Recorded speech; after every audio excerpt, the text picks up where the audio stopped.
Bonjour à tous, bienvenue dans votre émission La vie en Vosges. On s'intéresse cette semaine à l'artisanat d'art avec nos deux invités. Émilie Cunin exerce la profession de tapissier sous le nom de la princesse au petit pois du côté de Tendon. Un métier qu'elle a rejoint après une reconversion professionnelle et l'obtention d'un CAP tapissier en siège. À ses côtés, Valérie Testu-Evanière, depuis près de 25 ans. Elle travaille essentiellement l'osier brut pour en faire des paniers. Elle transmet son savoir-faire lors de stages ou de rencontres. Quelle place pour les métiers de l'artisanat aujourd'hui dans les Vosges? Comment faire perdurer ces métiers ancestraux? On en parle avec nos deux invités pendant 26 minutes. Bonjour mesdames. Bonjour. Bonjour. Merci d'être avec nous sur ce plateau aujourd'hui pour parler artisanat d'art. Alors deux métiers différents qui ont certainement beaucoup de points communs aussi. On va découvrir ça pendant cette émission. Mais Valérie, je le disais il y a quelques instants, près de 25 ans que vous exercez ce métier. Comment vous y êtes arrivée à pourquoi être devenue vannière? Par hasard. Donc j'ai travaillé sur la ferme de mon père qui était une ferme de vaches laitières en Picardie il y a longtemps, donc avant l'école. Et je ne souhaitais pas reprendre, donc j'ai cherché un métier dans l'artisanat. Et en fait, moi, ce qui me plaît dans la vannerie, c'est qu'il n'y a pas d'outils, il y a peu d'outils entre la main et la matière. Donc on travaille la matière pour la former, pour faire les paniers. Et après, tous les outils servent en intermédiaire pour définition ou pour préparer une matière avant de la travailler.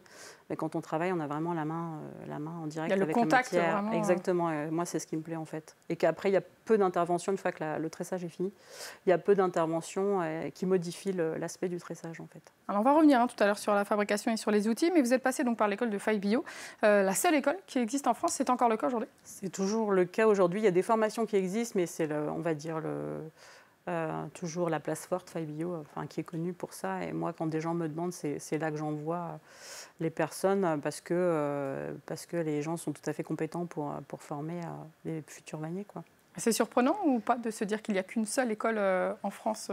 C'est déjà bien qu'il y en ait une en France parce qu'il y en a une autre en Allemagne et après en Europe, il n'y en a pas d'autres en fait qui existent. Sinon, il faut se former sur le tas, faire des stages chez des professionnels, mais il faut se débrouiller tout seul, quoi, un peu. Donc c'est quand même un confort d'avoir ces structures qui existent aujourd'hui en France. Donc on se satisfait d'une seule école, c'est assez fou de se dire ça, mais c'est une école qui existe par contre depuis très longtemps. Oui, le bâtiment, il date de 1907. Alors après, je ne sais pas exactement les formations depuis quand elles existent. Mais ça fait déjà quand même assez longtemps et c'est bien que le bâtiment ait été rénové et que ça perdure. Alors Émilie, vous, votre pratique est plus récente. Oui. C'est une reconversion professionnelle. Comment, pourquoi vous en êtes arrivée à devenir tapissier? Alors, je travaillais beaucoup de mes mains. Alors, avant, j'étais conseillère en gestion de patrimoine, donc pas du tout la même chose, on est d'accord. Mais je faisais beaucoup de bricolage, je faisais beaucoup de couture, je travaillais beaucoup de mes mains et marre de ce métier qui n'avait pas de sens pour moi. Et pour retrouver un sens, je me suis dit, tapissier, c'est vraiment ce que j'aimerais faire. Et donc, j'ai entamé une reconversion professionnelle avec 1 an d'études et un CAP. Une reprise d'études, donc? Oui, reprise d'études. C'est dans quel état d'esprit? Alors, il y a une envie, donc forcément, c'est plus facile. Alors, il y a une envie, donc c'est forcément plus facile, je pense. Et puis, de faire ce qu'on a envie de faire et apprendre de nouvelles techniques, c'est hyper intéressant et gratifiant, en fait. Donc vous êtes passé par l'IFOL Le Grand, on peut dire que dans les Vosges, on est plutôt bien lotis pour les sièges. Ouais, c'était donc 1 an, comment ça s'est passé? 1 an, et puis quelques stages chez des professionnels, et puis après, passage de CAP pour valider tout ça, et puis démarrer. Se lancer ensuite. Se lancer en une nouvelle activité, ouais. Est-ce qu'il y a eu une hésitation avec un autre métier d'artisanat? Est-ce que ça a été Pas du tout. C'était une évidence, c'était vraiment ça. Alors ça allie beaucoup de choses, hein. La tapisserie de siège, vous avez le côté tissu, donc le côté décoration, mais il y a aussi beaucoup de boulot physique pour façonner le siège. Et c'est ça, c'est cette dualité qui est intéressante parce que vous avez le côté décoration artistique, créatif, mais aussi le côté, on part de bout de bois pour créer un siège complet, quoi. D'accord. Quelles sont les matières que vous travaillez? Alors en vannerie, il y a plusieurs possibilités. Quels sont les choix que vous avez fait, vous, Valérie? Alors, moi, je travaille l'osier, ce qui est un peu un confort parce que j'achète. Alors, je ne produis pas moi-même ma matière première par choix parce que ce n'est pas un aspect du métier qui m'intéressait de produire et j'achète ma matière à des producteurs. Donc aujourd'hui, c'est un peu difficile de se fournir. Mais à l'époque où j'ai commencé, les osiericulteurs cherchaient des clients. Donc voilà, je me fournis chez le même depuis assez longtemps, une vingtaine d'années. Donc j'ai la chance d'avoir une matière première de belle qualité et avec plein de variétés différentes qui me permet d'avoir plein de couleurs différentes. Alors vous dites que c'est compliqué de se fournir aujourd'hui, pour quelle raison? Parce qu'il y a beaucoup de gens qui tressent et il y a moins de fournisseurs. Par rapport à la demande, en fait, il n'y en a pas assez. Donc entre les vanniers professionnels et amateurs, c'est un peu tendu. Voilà, et ça se garde l'osier, ça se stocke? Ça se stocke très bien, il faut juste que ce soit à l'abri des vers qui peuvent se mettre dedans, hein, de la vrillette comme dans les meubles. Voilà, donc à l'abri de l'humidité et des insectes, c'est bien, ça peut se garder. Vous avez choisi cette matière-ci pour quelle raison? C'est avec celle-là que j'ai apprise, donc voilà, c'est confortable. C'est plus facile. Et moi, je n'ai pas eu cette culture, même avant d'être à l'école, d'aller récolter des matériaux et de les tresser. Ce n'est pas forcément quelque chose qui était très développé quand moi j'ai commencé il y a 25 ans. Ouais. Et c'est peut-être plus développé aujourd'hui. Moi, je n'ai pas cette culture, donc ce n'est pas évident d'aller vers quelque chose avec lequel on n'a pas commencé en fait. On connaît moins, bien sûr. Ouais, c'est ça. Et puis après, c'est un confort aussi. Moi, j'ai les bottes chez moi, et j'ai qu'à les prendre, les mettre dans l'eau, et puis voilà. Et puis après, 2 semaines plus tard, je les travaille. Donc c'est une facilité. Il faut anticiper quand même, du coup. Il faut anticiper beaucoup de choses, ouais. Des fois, entre mon travail, les stages, les animations que je peux avoir, ouais, il y a beaucoup de travail d'organisation aussi, de penser les objets qu'on veut faire avant même de fabriquer, quoi. Oui, c'est ça, parce que donc vous le dites, il faut les remettre dans l'eau pour qu'ils soient faciles à travailler, en fait. Pour qu'ils soient travaillables, tout simplement. Tout à fait. Donc à peu près en ce moment, une quinzaine de jours de trempage. D'accord. Émilie, quels sont les... Alors, on va revenir dans cette émission, on va le voir, vous travaillez donc à les sièges, mais il y a aussi l'aspect abat-jour de votre métier aujourd'hui, puisque vous avez développé ça en parallèle aujourd'hui pour la princesse au petit pois. Si on parle du côté qu'on reste sur les sièges, est-ce que vous rénovez, vous créez tous les types de sièges? Qu'est-ce que vous faites? Alors, je restaure tout type de siège. Après, il faut savoir qu'en tapisserie de siège, il y a plusieurs techniques. Il y a la manière traditionnelle, donc c'est avec laquelle j'adore travailler, c'est-à-dire avec du crin comme ça, toutes des matières naturelles. Il n'y a pas de colle, il y a de la ficelle de lin, et il y a des outils, des ressorts. Enfin, c'est vraiment des matières naturelles, et c'est comme ça que je conçois le métier. Et il y a une deuxième technique plus contemporaine qui consiste à coller des mousses sur le fauteuil. C'est pas forcément, je le fais de temps en temps, mais c'est pas forcément mon cœur de métier, mon envie première. Je suis plus dans le côté traditionnel et dans plus le côté écologique que dans le côté mousse. Voilà, c'est pas forcément ce qui vous plaît aujourd'hui. On vous ramène donc des sièges, j'imagine des beaux sièges qui ont des histoires très certainement et très souvent. Oui, souvent c'est des fauteuils de famille ou des fauteuils chinés qu'on a envie d'avoir ce bois chez soi. Faut savoir que les anciens meubles sont quand même hyper qualitatifs et hyper costauds. Aujourd'hui, on est plutôt au même titre que la fast fashion, la fast déco. Donc, on achète un fauteuil et 2 ans après, il est foutu parce que il n'est pas qualitatif, clairement. Alors qu'un fauteuil qui a 30 ans, 40 ans, 50 ans et plus, il est toujours récupérable. On arrive toujours, les assemblages en bois, on les consolide. Et on fait une garniture traditionnelle qui va durer 30 ans. Et pour autant, on peut mettre des tissus contemporains dessus et faire quelque chose de sympa au niveau décoratif. Alors, on peut le remettre au goût du jour tout en gardant l'assise.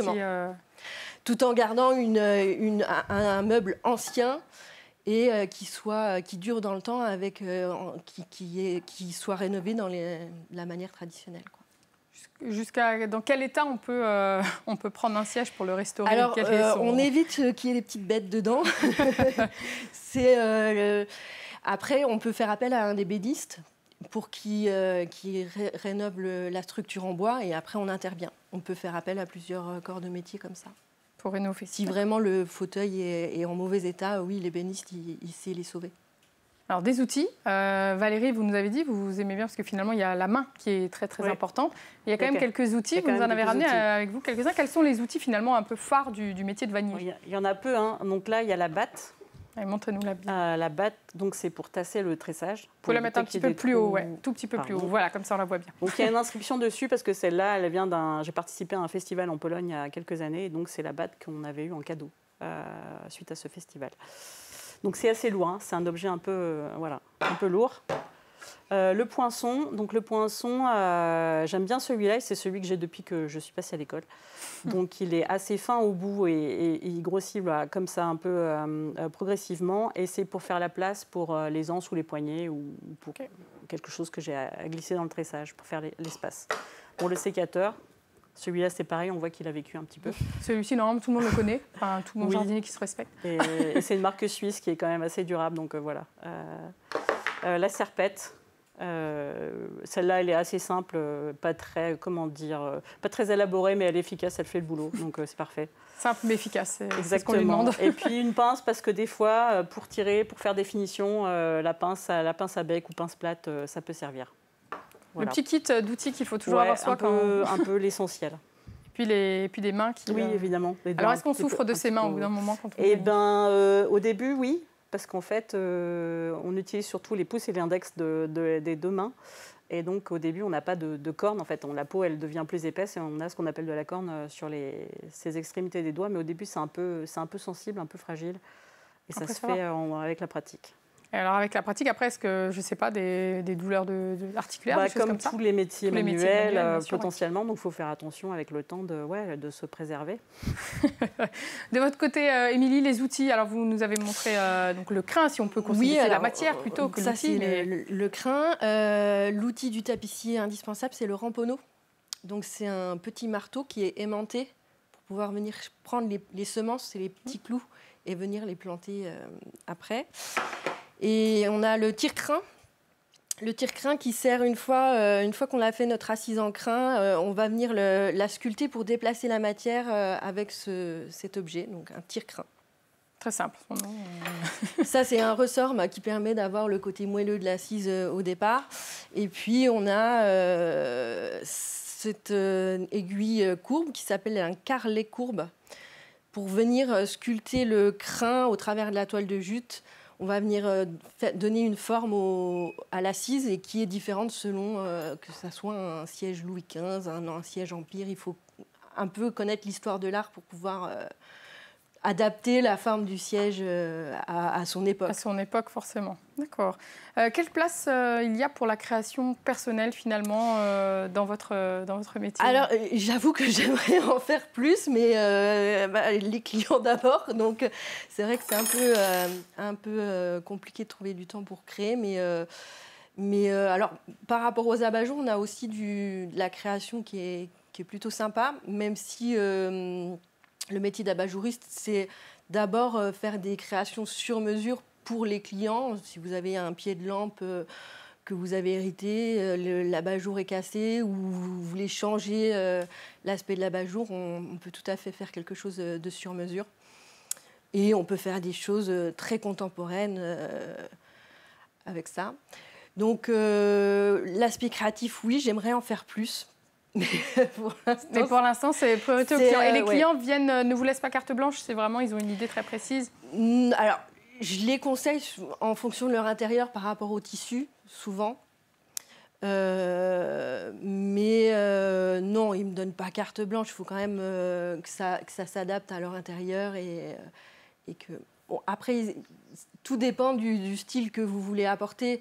Il y en a qui sont très classiques, il y en a qui aiment bien la couleur. Moi, j'aime bien leur proposer de mettre une pièce forte. Un fauteuil, ça peut être une pièce forte dans un intérieur qui est plus naturel. On peut amener quelque chose de très sympa, rien qu'avec un fauteuil coloré au milieu. Et moi, j'aime bien cette idée-là. On peut se faire plaisir. On peut se faire plaisir. Et l'abat-jour, est-ce que ça a pris aussi ? C'était une volonté de faire cette activité en parallèle ? Oui, je trouve que ça complète un peu le siège et le rideau. Et puis abat-jouriste, personne ne connaît trop ce métier. Ça consiste à créer un abat-jour sur mesure, donc soit en tissu tendu, ce qu'on appelle tissu tendu, donc tout est cousu sur une carcasse.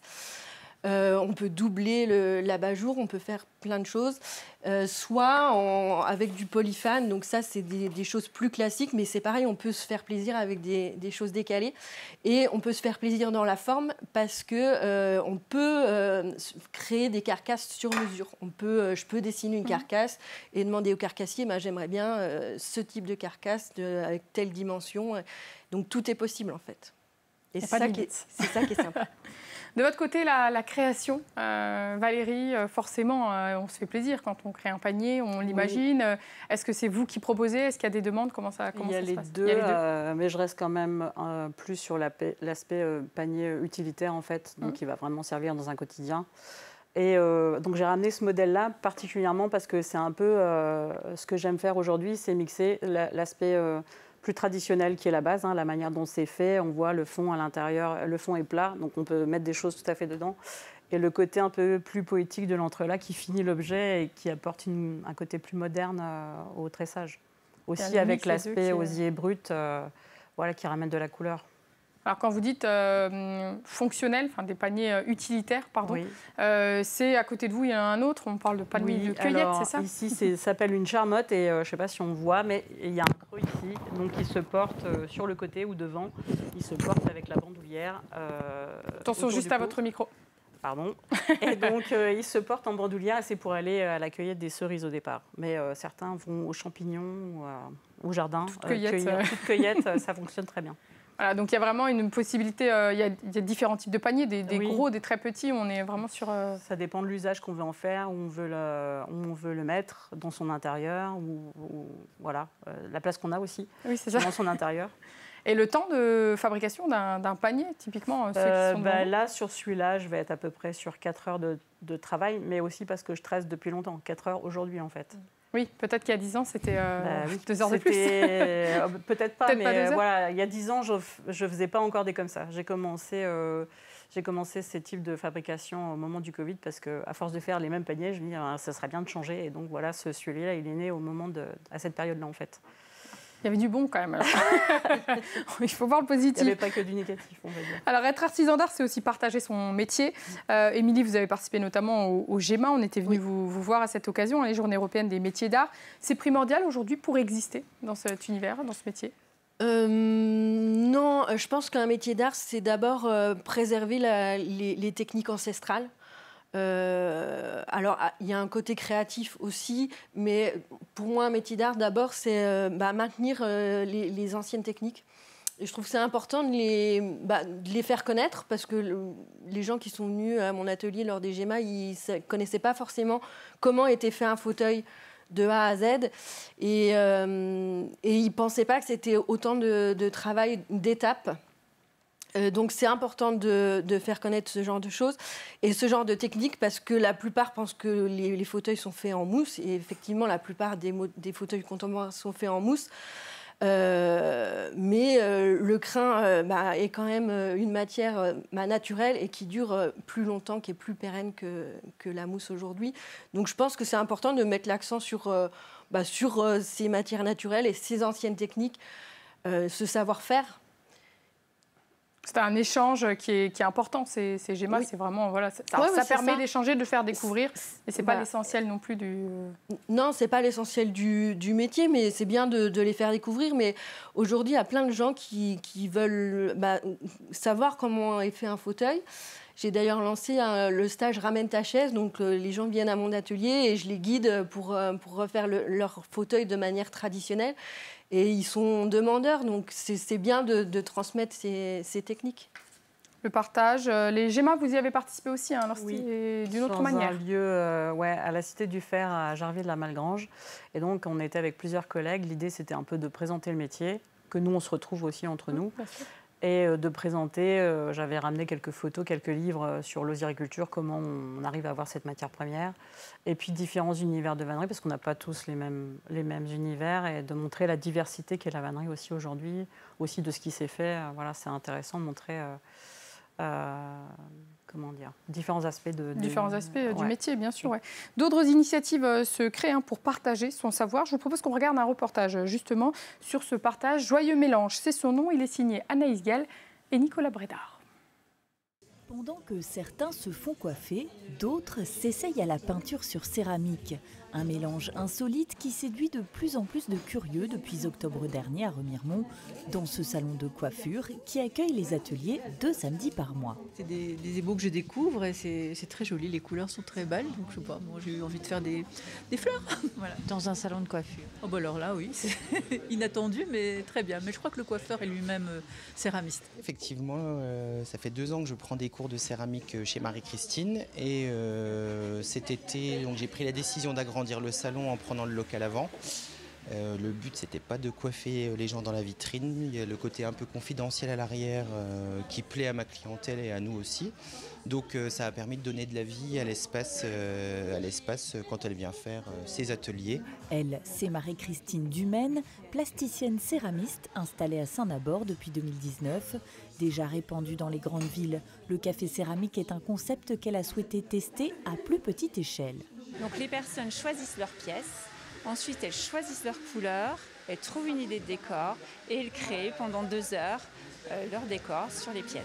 Les céramiques ne sont pas encore créées dans l'atelier. C'est l'objectif de 2025, effectivement qu'elles soient créées dans les Vosges avec une faïence blanche qui est déjà cuite une première fois avec des formes relativement tigérinales ou différentes de ce qu'on trouve dans les autres cafés céramiques. Mais pour l'instant, c'est pas encore ce qu'on a. Voilà, c'est pour notre objectif 2025. Une activité qui promet donc de se développer au vu du succès rencontré ces premiers mois. Avec une dizaine de participants par atelier, chaque session affiche complet, de quoi passer un moment entre amis ou en famille. Alors, est-ce que vous connaissiez cette initiative, mesdames ? Mais non, je découvre. Non, pas du tout.